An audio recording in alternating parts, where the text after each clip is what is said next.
పాఠ్యాంశము జయభేరి. ఈ పాఠ్యాంశముని రచించిన కవి శ్రీరంగం శ్రీనివాసరావు. ఇది degree first year first sem విద్యార్థులకు ఉపకరిస్తుంది. నా పేరు గద్ద Venkateswarlu, assistant professor of Telugu, ప్రభుత్వ డిగ్రీ కళాశాల వరంగల్, రంగశాయిపేట, వరంగల్ అర్బన్.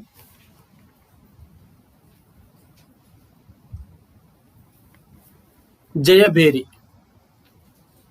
జయభేరి అను పాఠ్యభాగమును శ్రీరంగం శ్రీనివాసరావు రచించిన మహాప్రస్థానము కవితా సంపుటి నుండి గ్రహింపబడినది.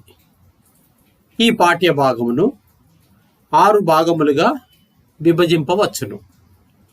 1వది శీర్షిక పరిచయం, 2వది కవి పరిచయం, 3వది పాఠ్యభాగ నేపథ్యము, 4వది పాఠ్యభాగ సారాంశము, 5వది సందర్భ సహిత వాక్యములు, చివరగా 6వది వ్యాకరణాంశములు. మొదటగా శీర్షిక పరిచయం. జయభేరి అను పాఠ్యభాగమును శ్రీరంగం శ్రీనివాసరావు రచించిన మహాప్రస్థానం అను కవితా సంపుటి నుండి గ్రహింపబడినది. ఈ గేయం ద్వారా శ్రీశ్రీ తన భావాలను సంపూర్ణంగా వ్యక్తం చేస్తాడు. శ్రామిక లోకపు సౌభాగ్యం కోసం, కార్మిక లోకపు కళ్యాణం కోసం కలం పట్టిన కవి శ్రీశ్రీ. మానవతా హృదయంతో రచన చేసి ప్రజలలో చైతన్యం కలగజేస్తాడు. ఆయన రచనలలో ఆవేశం, చైతన్యం ఎక్కువగా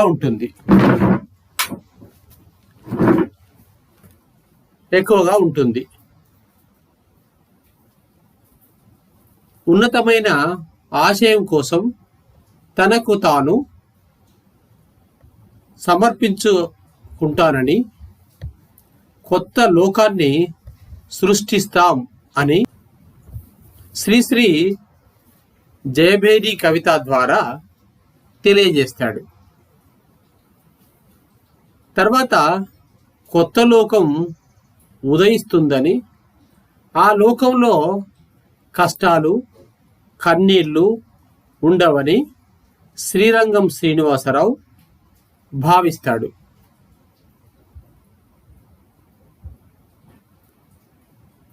ఆ తదుపరి కవి పరిచయం. పాఠ్యభాగము జయభేరి. ఈ జయభేరి పాఠ్యాంశము శ్రీరంగం శ్రీనివాసరావు రచించిన మహాప్రస్థానము నుండి గ్రహింపబడినది. ఈ పాఠ్యాంశ కవి పేరు శ్రీరంగం శ్రీనివాసరావు. కాలము క్రీస్తు శకము 1910వ సంవత్సరంలో జన్మించాడు. జన్మస్థానము విశాఖపట్నం జిల్లాలో జన్మించాడు. ఇతడు బిఏ పట్టా పొందాడు. అంతేకాక రేడియోలో, పత్రికలలో పలు రంగాల్లో ఉద్యోగాలు చేశాడు.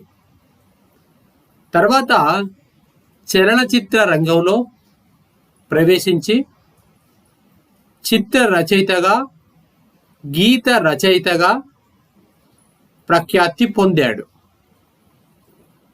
శ్రీశ్రీ రచనలు. శ్రీశ్రీ పరిణయ రహస్యం అను నవలను తన 15 సంవత్సరముల వయసులో రాశాడు. ప్రభవ అను పద్య కావ్యాన్ని భావకవిత్వోద్యమ ప్రభావంతోనూ, ఆ తర్వాత రచన మహాప్రస్థానం కవితా సంపుటిని శ్రీశ్రీకి మంచి ఖ్యాతి లభించింది. మహాప్రస్థానం అంటే గొప్ప ప్రయాణం అని అర్థం. ఈ కవితా సంపుటి అభ్యుదయ కవిత్వోద్యమానికి దారి చూపింది.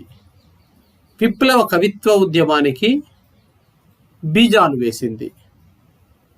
ఆ తర్వాత ఖడ్గ సృష్టి, మరో ప్రస్థానం కవితా సంపుటులు సిరిసిరి మువ్వ, ప్రాస క్రీడలు, లిమరిక్కులు, 350లు, చరమరాత్రి అనే రచనలు కథల సంపుటులు. 1+1+1 రేడియో నాటికలు. అనంతరం ఆయన ఆత్మకథ, అనేక వ్యాసాలు కూడా రాయడం జరిగింది. శ్రీశ్రీ రచన విధానం. శ్రీశ్రీ కవిత్వంలో కొత్త ప్రయోగాలు చేశాడు. వస్తువుతో పాటు కవితా శిల్ప రహస్యం బాగా తెలిసినవాడు. కొత్త పదబంధాలు,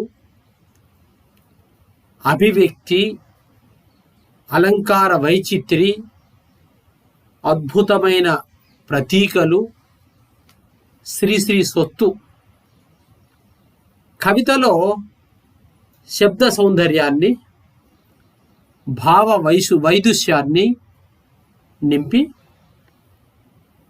సామాజిక చైతన్యాన్ని సాధించిన మహాకవి శ్రీశ్రీ. కవిత్వం ఒక తీరని దాహం అంటాడు. ఆయన బ్రతికిన నాడు శ్రీశ్రీ తన భావాల్ని స్పష్టంగా వ్యక్తీకరిస్తాడు. శ్రీశ్రీ సాహిత్య సేవ. అభ్యుదయ రచయితల సంఘానికి, విప్లవ రచయితల సంఘానికి చాలా కాలం అధ్యక్షులుగా పనిచేసి ఆధునిక కవిత్వానికి అమోఘమైన సేవలు అందించాడు. ఇతని సాహిత్య సేవకు గాను సోవియట్ ల్యాండ్ నెహ్రూ అవార్డును అందుకున్నాడు. ఆ తర్వాత 3వ అంశము పాఠ్యభాగ నేపథ్యము. శ్రీరంగం శ్రీనివాసరావు జయభేరి కవితను 1933లో రచించాడు. శ్రామిక లోకపు సౌభాగ్యం కోసం, కార్మిక లోకపు కళ్యాణం కోసం మానవతా దృక్పథంతో, ఉద్యమ ఆవేశ స్ఫూర్తితో శ్రీశ్రీ రచనలు చేశాడు. ఈ జయభేరి అనే కవిత శ్రీశ్రీ లక్ష్యానికి అనుగుణంగా సాగింది.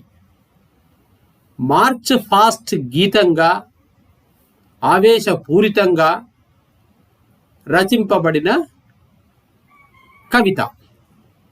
ఈ గేయంలో లయ నేను సైతం అనే మాటలు పునరుక్తు పాఠకులలో భావావేశాన్ని కలిగిస్తాయి.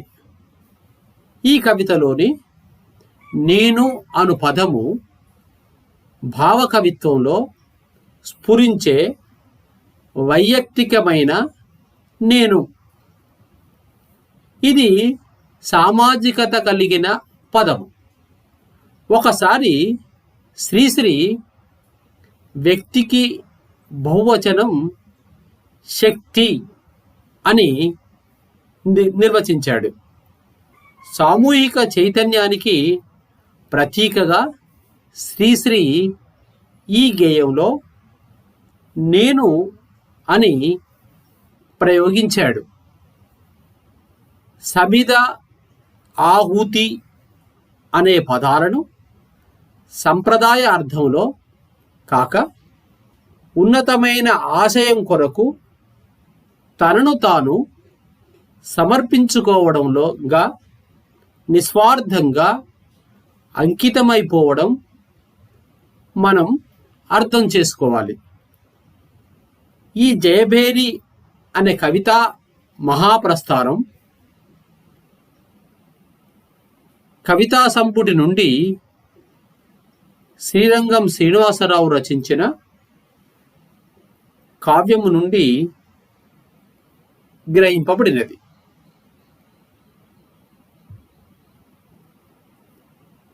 పాఠ్యభాగ సారాంశము. దీనిలో ప్రధానంగా మనం చూసినట్టయితే గేయంతో ప్రారంభం చేద్దాము. నేను సైతం ప్రపంచాగ్నికి సమిధనొక్కటి ఆహుతిచ్చాను. నేను సైతం ప్రపంచాగ్నికి సమిధనొక్కటి ఆహుతిచ్చాను. నేను సైతం విశ్వసృష్టికి అశ్రు ఒక్కటి ధారపోశాను. నేను సైతం భువన ఘోషకు వెర్రి గొంతుక నిచ్చి మ్రోశాను.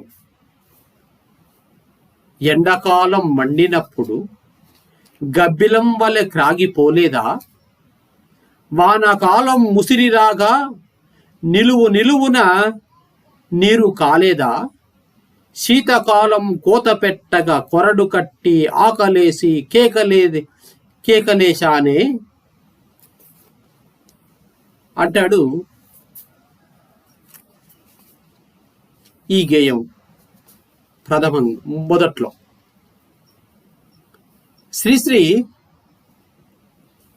శ్రామిక లోకపు సౌభాగ్యం కోసం, కార్మిక లోకపు కళ్యాణం కోసం కలం పట్టిన కవి. మానవతా హృదయంతో రచన చేసిన మహాకవి. ఆయన కవితల్లో ఆవేశం కనిపిస్తుంది, చైతన్యం గోచరిస్తుంది. ఉన్నతమైన ఆశయం కోసం తాను ఈ కవిత్వాన్ని రాశానని తెలియజేస్తాడు. ప్రపంచం అగ్నిలా మండుతూ ఉంటే నేను కూడా ఒక సమిధనై ఆ అగ్నిలో ఆహుతి అవుతాను. లోకాలను సృష్టించేటప్పుడు నేను కూడా ఒక కన్నీటి చుక్కను విడుస్తాను. లోకం ఘోషిస్తూ ఉంటే నేను కూడా వెర్రి గొంతుకతో పెద్దగా అరుస్తాను. నేను కూడా లోకంలో జరిగే విప్లవంలో భాగం అవుతానంటూ కవి ఆహుతి అవుతాను, వెర్రి గొంతుకతో అరుస్తాను అని తెలియజేశాడు. అందరిలాగే తాను కూడా సమాజంలో బాధలు అనుభవించాడు. ఈ విధంగా తెలియజేస్తాడు ఆ విషయాన్ని. ఎండాకాలం మండినప్పుడు అనే కవితా పాదంలో తెలియజేసినట్టు, ఎండాకాలంలో నేను మండిపోయే ఎండలకు గబ్బిరంలాగా కాగిపోయాను. వానకాలంలో ఎడతెగని వానకు నిలువున నీరైపోయాను. శీతకాలం కోత పెడితే చైతన్యం కోల్పోయాను. ఆకలితో అరిచాను. ఇంతగా ప్రతి కాలంలోనూ తాను బాధపడినా తన గురించి ఎవ్వరూ ఆలోచించలేదని, తనకు సహాయం చేయలేదని కవి వ్యధ చెందుతాడు. కాలానికి ఎదురు తిరిగి తాను ఒక్కడు నిలిచినా లోకంలో ఎన్నో మార్పులు జరుగుతాయని కవి భావించాడు. అందుకే నేనొక్కన్నే నిలిచిపోతే గేయంలో నేనొక్కన్నే నిలిచిపోతే చంద్రగాడ్పులు వానమబ్బులు మంచు సోనలు భూమి మీద భగ్నమవుతాయి. నింగి నుండి తొంగి చూసే రంగు రంగుల చుక్కలన్నీ రాలి నెత్తురు కక్కుకుంటూ పేలిపోతాయి. పగలన్నీ పగిలిపోయి నిషీదాలు విశీర్నిల్లి మహాప్రళయం జగం నిండా ప్రగల్భిస్తుంది అంటాడు శ్రీశ్రీ. ఎండాకాలంలో నేను ఆగిపోతే వేడిగాలులు, వానమబ్బులు, మంచు బిందువులు భూమి మీద ఉండవు. ఆకాశంలోని రంగురంగుల చుక్కలు రాలిపోతాయి, నెత్తురు కక్కుకుంటూ పేలిపోతాయి. పగుళ్ళు పగిలిపోతాయి. రాత్రులు కృషించి మహాప్రళయం వస్తుంది. నేనొక్కడినే భూమి నిండా నిండిపోతాను. నేను చేసే కుహూరవాలు లోకమంతా జల్లులుగా కురిసే ముహూర్తం వస్తుంది. విప్లవం తర్వాత కొత్త లోకం ఉదయిస్తుందని ఈ కవితలో చెప్తాడు. నేనొక్కడిని దాత్రి నిండా నిండిపోయి నా కుహూరుత శిఖారాలే లోకమంతా జల్లులాడే ఆ ముహూర్త లాకమిస్తాయి. నేను సవితం ప్రపంచాబ్జపు తెల్ల రేకై పల్లవిస్తాను. నేను సైతం విశ్వవీణకు తంత్రినై మూర్ఛనలు పోతాను. నేను సైతం భువన భవునపు భౌటనై పైకి లేస్తాను అని శ్రీశ్రీ అంటాడు. ఈ లోకంలో కష్టాలు, కన్నీళ్లు ఉండవని కవి భావిస్తాడు. కొత్త లోకం సృష్టికి తాను ఎలా మారుతాడో కవి ఈ విధంగా తెలియజేశాడు. ప్రపంచమనే తామర పువ్వులో నేను తెల్లని రేకుగా ఉదయిస్తాను అంటాడు.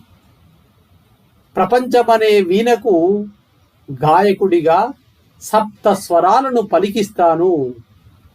లోకమనే భవనం మీద జెండాను అవుతాను అంటాడు శ్రీశ్రీ. శ్రీశ్రీ ఈ విధంగా అనగారిపోయిన వారందరూ విప్లవాగ్నిలో భాగస్వాములై సామ్యవాదంతో కూడిన నూతన లోకాన్ని సృష్టించాలంటాడు. ఈ కొత్త లోకంలో కష్టాలు మరిచి ఆనందం పొందాలని భావించాడు కవి. జయబేరి కవిత శ్రీశ్రీ లక్ష్యానికి అనుగుణంగా ఒక మార్చ్ ఫాస్ట్ గీతంగా ఉంది అని చెప్పుకోవచ్చు.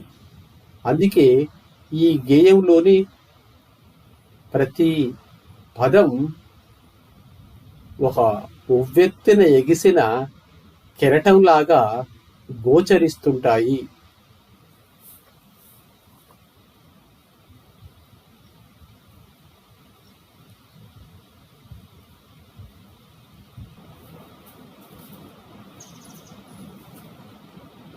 సమిధనొక్కటి ఆహుతిచ్చాను.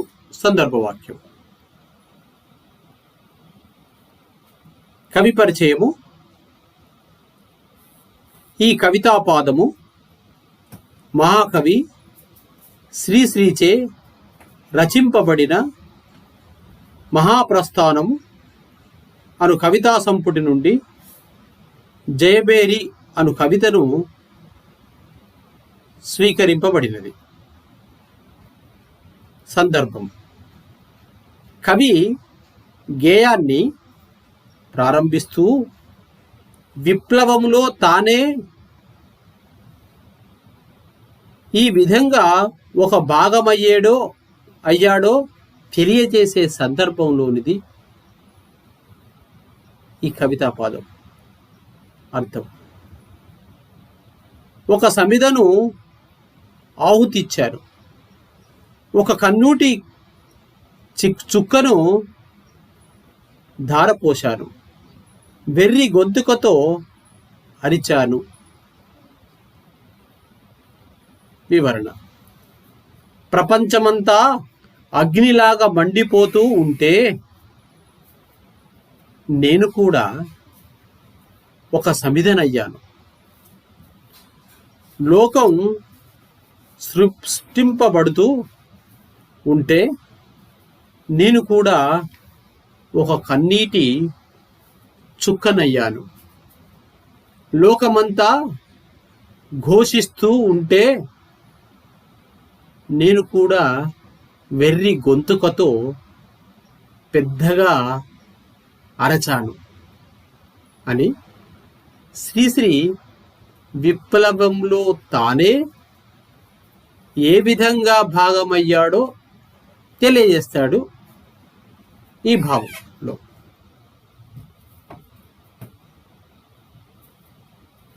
మరొక సందర్భ వాక్యము,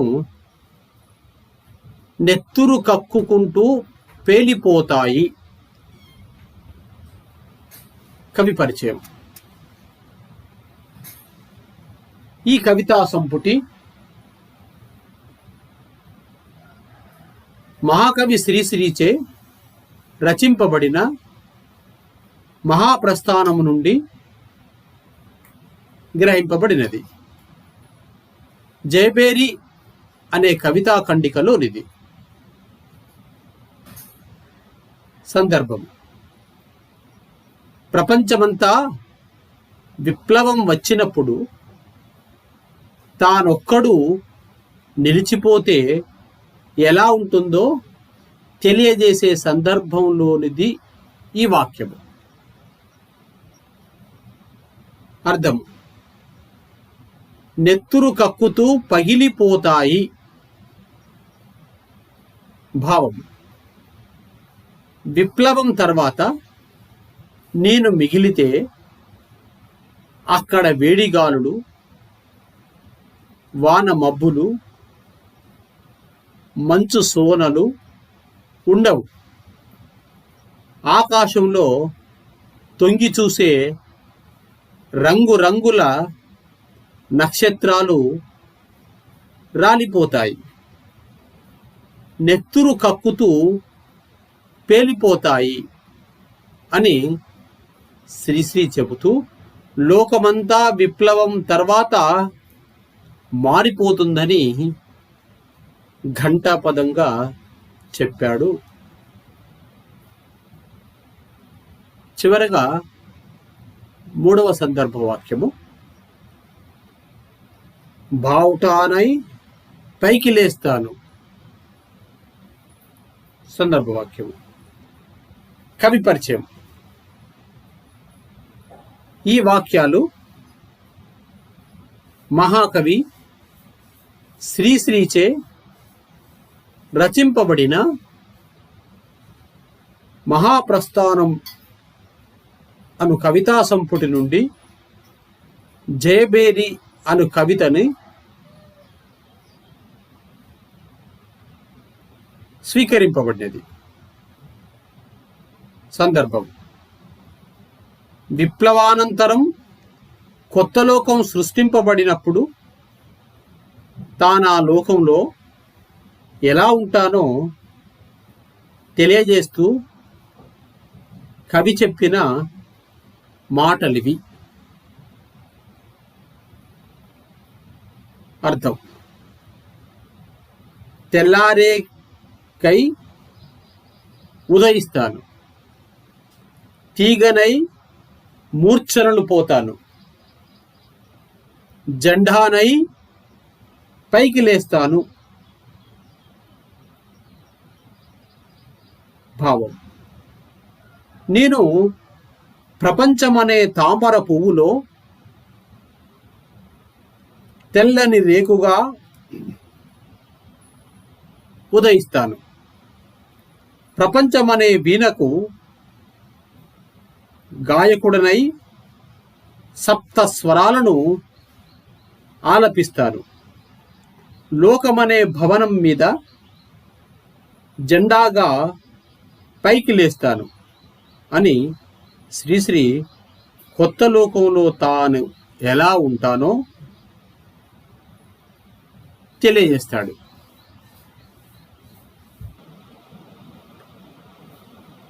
వ్యాకరణ అంశములు చివరగా సందులు. మొదటి పదము ప్రపంచాగ్ని. ఈ పదాన్ని విడదీసుకుంటే ప్రపంచ ప్లస్ అగ్ని, ప్రపంచాగ్ని. పూర్వపదంలోని చివరి అచ్చు అకారమునకు, ఉత్తర పదంలోని మొదటి అచ్చు ఆ పరమవుతున్నప్పుడు ఇది ప్రపంచాగ్ని అవుతుంది. ఇది సవర్ణ దీర్ఘ సంధిగా మనం చెప్పుకోవచ్చు. దీన్ని సవర్ణ దీర్ఘ సంధి సూత్రము ఆ, ఈ, ఉ, రులకు సవర్ణములైన అచ్చులు పరమగునప్పుడు క్రమముగా వాని దీర్ఘములు ఏకాదేశమై అవుతాయి. అదేవిధంగా ప్రపంచాబ్దము మరొక పదం. ఇది ప్రపంచ ప్లస్ అబ్జము. ఇక్కడ ప్రపంచంలో పూర్వపదములో చివరి అచ్చు అకారానికి, పరపదములో మొదటి అచ్చు ఆ పరమవుతుంది కాబట్టి ప్రపంచాబ్జము అవుతుంది. దీనిని సవర్ణ దీర్ఘ సంధి మనం చెప్పుకోవచ్చు. అలా దీనికి సంబంధించిన లక్షణాలన్నీ సవర్ణ దీర్ఘ సంధి సూత్రంలో కనిపిస్తున్నాయి.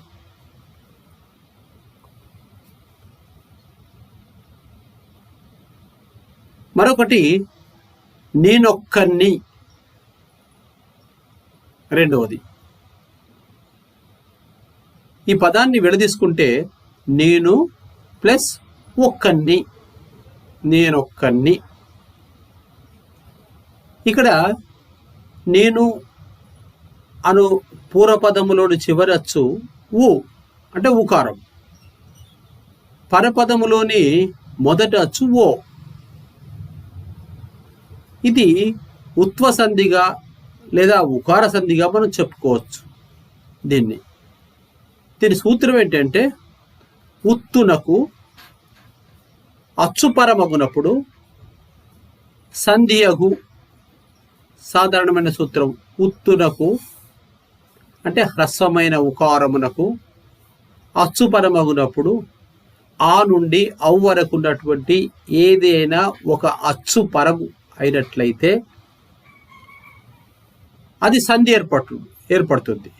కాబట్టి ఈ నేనొక్కన్ని అనే పదము ఉత్వ సంధిగా మనం చెప్పుకోవచ్చు. ఇక తర్వాత మరొకటి నాలుగవది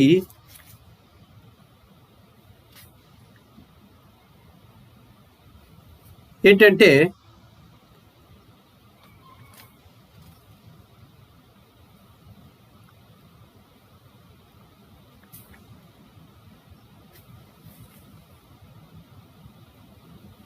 భగ్నమవుతాయి.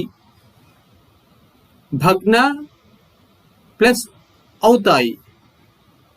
అకారానికి అకారం పరమవుతుంది దీంట్లో. తర్వాత ఏంటంటే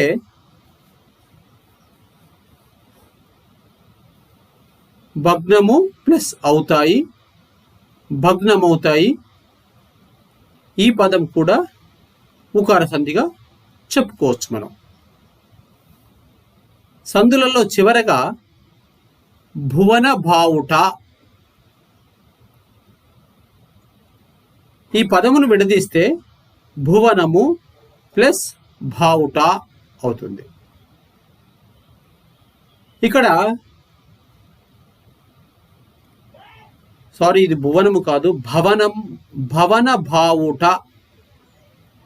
శబ్దము. భవనము ప్లస్ భావుట. భవనములో పూర్వపదంలో చివరి అచ్చు భవనపు ఉంది కాబట్టి ఇది భావుట అవుతుంది.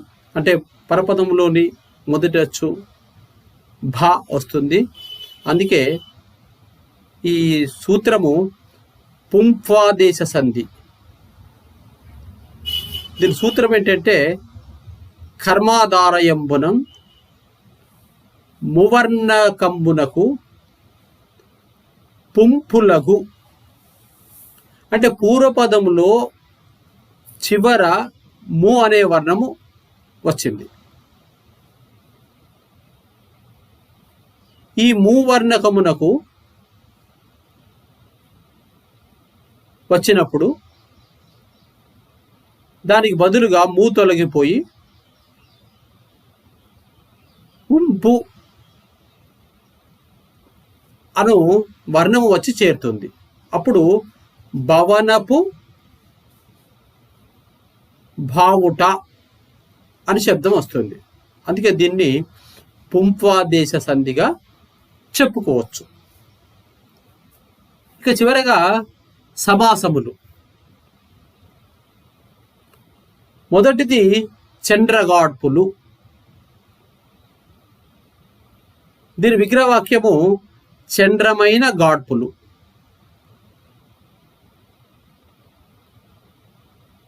విశేషణ పూర్వపద కర్మాధారయ సమాసము. అంటే గాడ్పులు ఎలా ఉన్నాయి? చంద్ర అంటే వేడిగా ఉన్నాయి. అంటే విశేషణం పూర్వపదంగా ఉంది కాబట్టి విశేషణ పూర్వపద కర్మాధారయ సమాసం. మరొక పదము మహాప్రళయం. దీని విగ్రహవాక్యము గొప్పదైన ప్రళయము. పూర్వపదములో ఇక్కడ విశేషణము రావడం జరిగింది. మహా అనే పదము విశేషణము. విశేషణము పూర్వపదంగా చెప్పడం వల్ల దీనిని విశేషణ పూర్వపద కర్మాధారయ సమాసంగా చెప్పుకోవచ్చు మనం. ఇక మూడవది విశ్వవీణ. దీని విగ్రహవాక్యము విశ్వం అనేది వీణ. దీనిని మనము రూపక సమాసంగా చెప్పుకోవచ్చు. మరొకటి నాలుగవది ఎండాకాలం.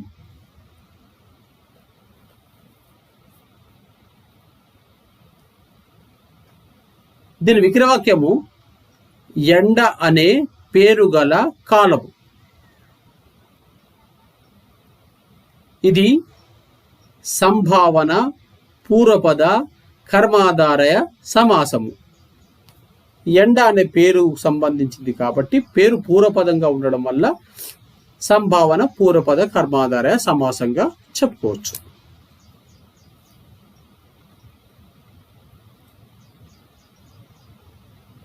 మరొక శబ్దము మంచు సోనలు. దీని విగ్రహవాక్యము మంచు యొక్క సోనలు.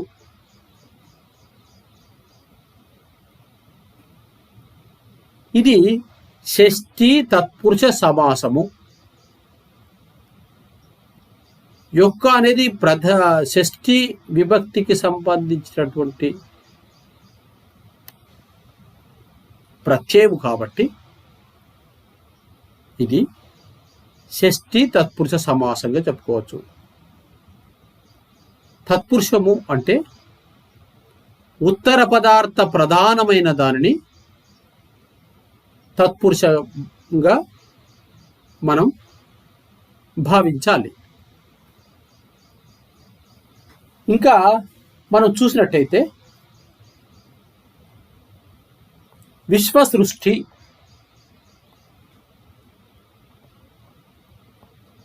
విగ్రహవాక్యము విశ్వము యొక్క సృష్టి.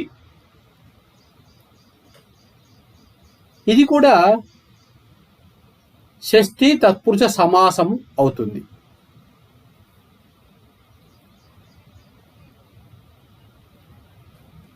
మరొకటి వానమబ్బులు అని పదం ఉంది. వానమబ్బులు, దీని విగ్రహవాక్యము వాన కొరకు మబ్బులు.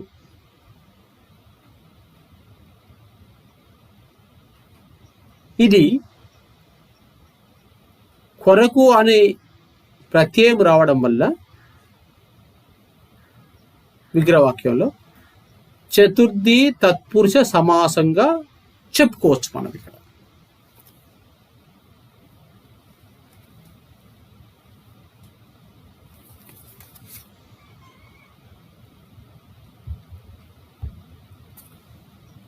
ధన్యవాదములు.